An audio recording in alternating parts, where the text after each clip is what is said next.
Ho aminareo ane havana ny fahasoavana sy ny fiadanana avy amin'Andriamanitra ray sy Jesoa Kristy tompontsika. Amen. Fanahy tena izy sa fanahy sandoka? Fanahy tena izy sa fanahy sandoka? Zany no fanontaniana apetraky ny mofinainantsika anio ao amin'ny epistily voalohany soratan'i Jaona toko 4 ny andinin'ny voalohany hatramin'ny 7.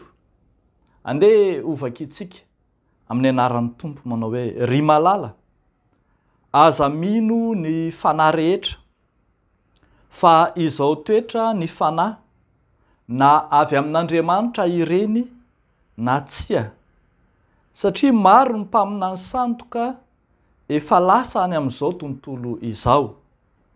Izao no ahafantaranareo ny fanahin'Andriamanitra. Ny fanahy rehetra izay manaiky fa efa tonga tamin'ny nofo Jesoa Kristy no avy amin'Andriamanitra. Ary ny fanahy rehetra izay tsy manaiky an'i Jesoa dia tsy mba avy amin'Andriamanitra. Ary izany no fanahin'ny Antikristy izay efa harenareo fa ho avy sady efa eo amin'izao tontolo izao sahady izy. Ray masino, manamasina anay amin'ny fahamarinana, ny teninao no fahamarinana. Amen. Fanahy tena izy sa fanahy sandoka? Raha amin'ny lafiny varotra na ny commerce dia misy ireo antoantsika hoe original, misy ny piraty, misy ny contrefaçon, misy ny vrai na ny original hotsika. Ary zany mahatonga ny olona sasany mametraka ny marika famantarana manokana ohatra eny anivon'ny OMAPI mba tsy hisy isandoka ny vokatra izay avoakany. Marobe tokoa ohatra raha ny marika samihafa, ohatra hoe ny Adidas, dia eny an-tsena ianao mahita mitovitovy kay Abidas, mahita marika Puma dia io koa fa misy Poma, mahita marika antsoina hoe Nike dia misy ny Nike na ny Nike, samy contrefaçon sy piraty avokoa. Fa amin'ny lafiny fanahy ihany koa dia misy izay ambara fa fanahy tena izy, ary misy ny fanahy sandoka.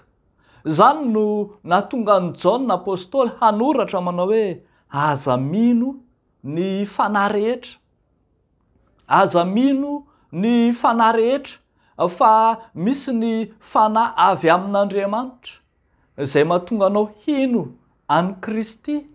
Misy ny fanahy sandoka izay avy amin'izao tontolo izao sady efa eto amin'izao tontolo izao ka sady mamitaka no fitahana. Ny fanahy sandoka tamin'izany fotoana izany misy karazany maro be izay namitaka hatrany anatin'ny fiangonana aza, ka nahatonga ny apôstôly teny hoe: aza mino ny fanahy rehetra. Ahoana ary no ahafantarana ny fanahy tena izy, tena avy amin'Andriamanitra, tahaka ny hoe inona ny ahafantarana le marika tena izy, raha tena vrai na original le izy. Jaona apôstôly ihany no manambara fa zao no ahafantarana ny fanan'Andriamanitra: ny fanahy rehetra izay manaiky fa efa tonga tamin'ny nofo Jesoa Kristy no avy amin'Andriamanitra. Ny fanekena, ny fahatongavan'i Jesoa ho nofo no avy amin'Andriamanitra. Zany hoe ny fanekena ny maha-izy azy, ny persona faharoan'i Jesoa, ilay mahatena olombelona azy ankoatra ny mahatena Andriamanitra azy, no avy amin'Andriamanitra. Misy tokoa mantsy fampianarana samihafa izay ny anaka tetsytero tahaka ny docetisme tahaka ny adoptianisme izay tsy mino any Jesoa Kristy fizika, tsy mino ny vatana hita maso an Jesoa, fa mijanona ho fanahy ihany zany ka milaza izy ireny fa tsy tonga nofo Jesoa.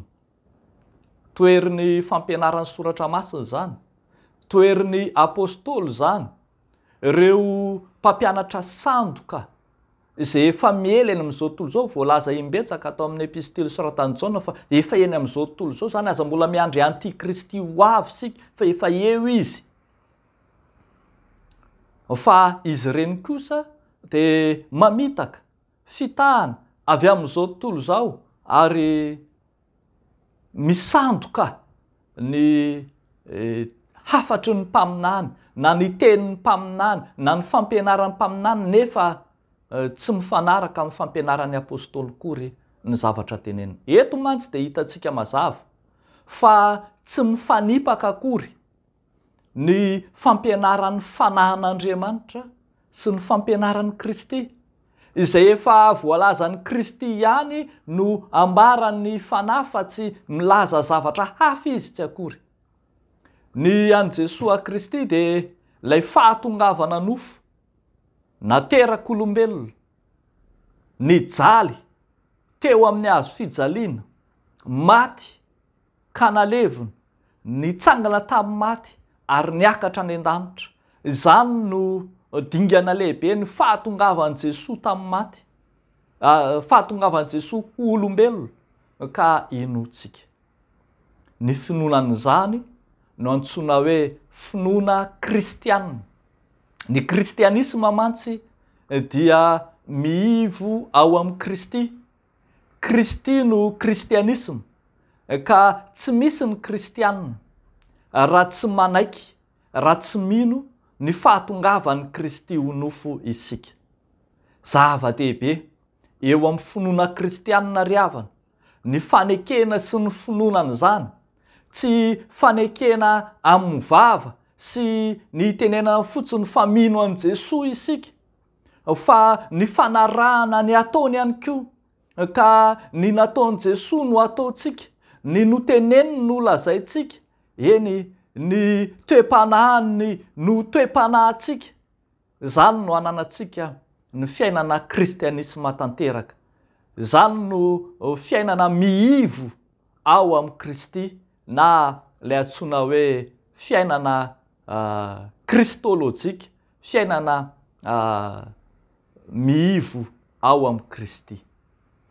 Ry havako malala, tsy mifanipaka ny maizy azy ny kristianina sy ny asan'ny fanahy masina, fa manantitrantitra ny maha-Andriamanitra, maha-olombelona any Kristy ny fanahy masina. Dia ho an'Andriamanitra irery any voninahitra. Amen. Ivavaka isika. Rainay masina sy tsara indrindro, isaoranay era-po era-tsaina ianao, ilay Andriamanitra miseho aminay, maneho ny herinao lehibe aminay, ilay Andriamanitra fahazavana, manazava ny fonay, ny sainay, ny fanahinay, atakaranay ny maizy azy ianao Andriamanitra. Misaotra fanahy masina, fa arovanao amin'ny fanahy hafa sy ny fanahy sandoka izay mamitaka ety amin'ity zao tontolo zao ty izahay. Entinay ambavaka aminao ny synodam-pinoan'ny FJKM, mba ny fanahinao marina, ny fanahinao masina tokoa no hitarika ka amoaka ny hevitry ny faminaniana araka ny soratra masina izay eo ambany masonay. Dia amin'ny anaranao Jesoa no anaovanay sy angatanay izany vavaka izany misaotra raha io. Amen.